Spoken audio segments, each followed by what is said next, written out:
Jamen, velkommen til Morfar IT og andre dimser. I dag er det et ret smalt problem. Det er et problem, hvis man har en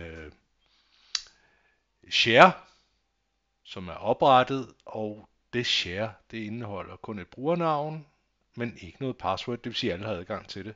Så blokerer Windows 11 for det, efter nogle af de nye opdateringer. Så nu viser jeg lige, hvordan vi hurtigt og snilt kan komme ind og få rettet det. Så det du gør, det er, at du starter op på Windows-tasten og R som række. Så går du herned, og så skriver du ellers Group Policy Editorens navn. Den hedder gpedit msc. Og bingo, så er vi inde i den lokale editor til gruppepolitiksobjekter. Om det siger dig noget eller ej, det er ligegyldigt. Du skal bare gøre, som jeg viser. Så vil det komme til at virke. Vi trækker lige lidt her. Det du gør, det er, at du går op under den lokale computerpolitik. Du går ind under administrative skabeloner. Inden under administrative skabeloner går du ind under netværk.